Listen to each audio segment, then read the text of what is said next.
सुर्खियां आपने देखी, अब पेश है खबरों की तफसील। दिल्ली के शाहीन बाग के एहतजाज ने आलमी शोहरत हासिल कर ली है। शहरियत के सियाह कानून के खिलाफ एहतजाज अब हिंदुस्तान के कूचे कूचे में फैल गया है और हैदराबाद में भी कई मुकामात पर खवातीन ने एहतजाज किया। शहरियत तरमीमी कानून, NRC और NPR के खिलाफ मोगलपुरा के एक इलाके में आयत करीमा के विर्द के बाद अलामती एहतजाजी मुजाहरा करने वालों के खिलाफ पुलिस ने कार्रवाई की धमकी दी और उन्हें मुंतशिर कर दिया। इनमें से चंद को गिरफ्तारी के बाद रिहा कर दिया गया। बताया जाता है कि इस इलाके में जहां दुआया हो रहा था, खवातीन की बड़ी तादाद इसमें शरीक थी।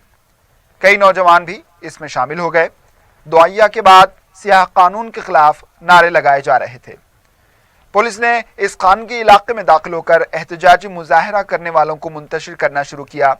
पुलिस की मदाखलत पर मुजाहिरीन मुश्तइल हो गए। इंचार्ज DCP अविनाश मोहंती की क़यादत में पुलिस के आला ओहदेदारों की एक टीम वहां पहुंच गई।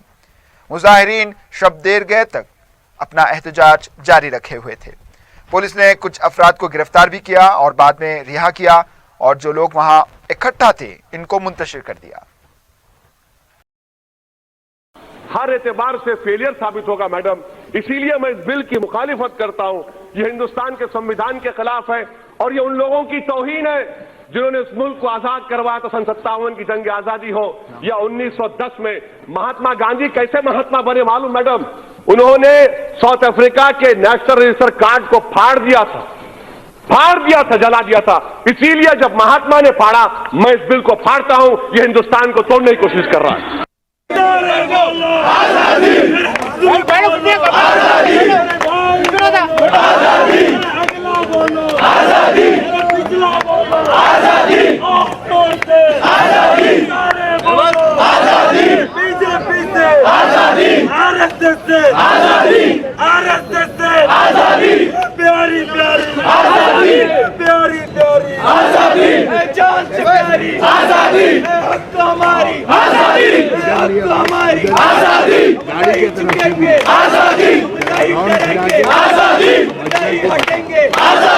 पुलिस बुलाओ, आजादी, डंडे मारो, आजादी, जेल में डालो, आजादी, जेल में डालो, आजादी, गोली चलाओ, आजादी, नहीं झुकेंगे, आजादी, नहीं चलेंगे, आजादी, नहीं हटेंगे, आजादी, तीन चलेंगे, आजादी, तीन चलेंगे, आजादी, ये बीजेपी से, आजादी, ये RSS से, आजादी, तीन चलेंगे, आजादी, अरे हक हमारा, आजादी, हक हमारा, आजादी, मैदान से प्यारी, आजादी, मैदान से प्यारी, आजादी, ये बीजेपी से, आजादी, ये RSS से, आजादी, ये अमित मोदी से, आजादी, ये RSS से, आजादी, जान से प्यारी, आजादी, हक हमारी, आजादी, आजाद देश में, आजादी।